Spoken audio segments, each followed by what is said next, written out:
வணக்கம். சிவாய நம. தென்னாடுடைய சிவனையை போற்றி, எந்நாட்டவர்க்கும் இறைவா போற்றி.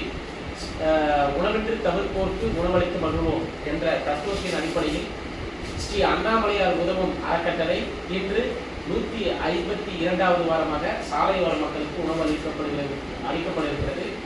இன்று சாலையோர மக்களுக்கு உணவு ஸ்பான்சர் பண்ணவங்க தராவை சேர்ந்த சுதாகர் பேராட்சி தம்பதியினருக்கு ஸ்ரீ அண்ணாமலையார் உதவும் அறக்கட்டளையின் சார்பாக நன்றியை தெரிவித்துக் கொள்கிறோம். எங்களுடைய ஸ்ரீ அண்ணாமலையார் உதவும் அறக்கட்டளை வாரமாக தொடர்ந்து சாலையோர மக்களுக்கு உணவு அளித்துக் கொண்டு வருகிறது. எங்களுடைய ஸ்ரீ அண்ணாமலையார் உதவும் அறக்கட்டளை என்ற யூடியூப் சேனலை அனைவரும் சப்ஸ்கிரைப் செய்து அனைவருக்கும் ஃபார்வர்ட் செய்ய வேண்டும். மேலும் எங்களுடைய ஸ்ரீ அண்ணாமலையார் உதவும் அறக்கட்டளைக்கு பொருளுதவியோ இல்லை பண உதவியோ செய்து 4 பேருக்கு பார்த்தீங்கன்னா தொடர்ந்து சாப்பாடு கொடுத்துட்டு உங்களால் முடிஞ்ச உதவி செய்து